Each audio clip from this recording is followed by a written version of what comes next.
Makatibok, hapunan. Yung oras niya. Mag-e-8 na ng gabi. Ulam natin, walang kamatay at tilapia. Aring dinaing ng inay, binabad sa suka, tapos kinasaw na itlog. Yung may nagtinda din ni kahapon at kanina ng tilapia, ibawan 20 ang kilo. 5 piraso, 3, 4 kayo na 1 kilo. Depende. Tapos bebre, kasabaw tayo ng kape. Thank you po Lord sa food. Kain po tayo. Sarap po ito.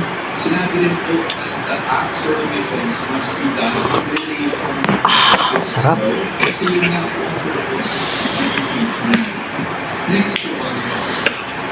Yung sinasabi na dapat kahit na may prohibition sa batas, pwede pa rin natin nasa pina para sa amin. Your honors, is the wisdom of Congress, kaya kung may ganun prohibition, Linis na yun. under the law. Kung bakit 120 linis na. a court was hindi ang impeachment court, the issue of pina required those provisions. This is due to we are doing judicial legislation here because a judicial response can easily repeal the time period that provision was at least suspend the country. We do not do it. The proper word is to suspend that provision. I've never heard about that. And then, lastly, your honors, marami namin sinasabi rin, two points. Yung nabanggit section 71. Agree po ang tax code. And section 71 provides to President Congress. Then, mawawala na po yung conviction tax. However, your honors, even Tapos medyo maluto. in order to the President, I think we should still take that relevance. Para saan ba i-examine yung mga dokumento? Hindi ba para sa impeachment proceeding? Hindi ko namin sinasabi na kung sakaling nagkamatuhan ng Presidente, kung sakaling may pagkakaroon sa batas ng Presidente nito, ay hindi na pwede magpausapan. Marami naman itong patahan. You can file cases against the President, which is not action, weaker ang practice. Pero pag impeachment kung pinag-uusapan, hindi naman ito what impeachable offenses are. And again, the Supreme Court is clear about that. Your honors, there's also repeated citation of wrongdoers.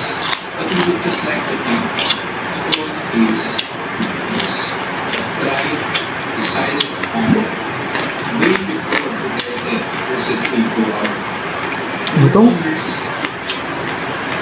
Since it was decided before Duterte versus before, the Supreme Court, the same commission, what happened in the Corona Court, they imposed these guidelines. In fact, line itself in the Duterte resort is to clarify, I quote, clarify constitutional requirements of impeachment. At kasama doon yung First time ko magkape. Pagbablog. Hindi ako mahilig sa kape. Yung mga higop sa umaga.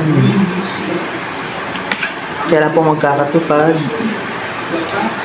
yung sasabog sa kanin.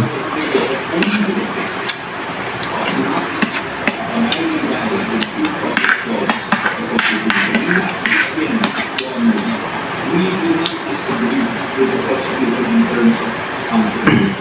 Again, no one is above the law, and no one should also be deprived of the protection given by law.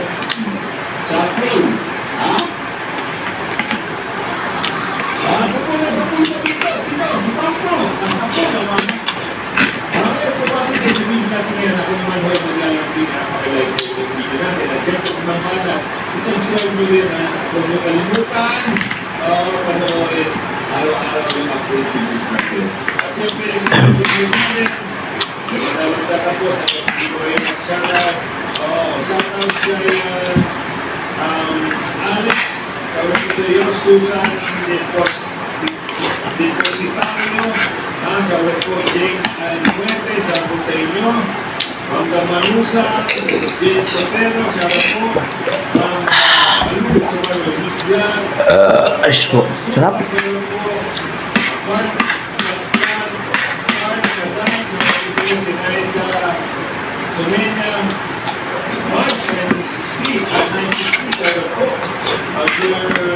Virgilio Capilpin, Rogelio Durano, Rosalía Galicia, Planta, César Mercillo, Ramón Aquino, Marilyn Dunan, sabi sa inyo, Juni, Gabato, Gikan, sabi ko sa inyo, Luwen, Iso, James Allen, Ulo Baka, sabi ko sa inyo, Arturo Mia, sabi ko, Roberto Taki, sabi ko sa inyo, Kevin Duman, Pat, sabi ko, at Jocelyn Estudio, Taki, Sao, sabi ko sa inyo, Lora Bazar, sabi ko, Rolando Apoya, yan kumapit sa resepto natin, pakilang siya na hindi na sa mundo. Ayos po. Thank you, Lord.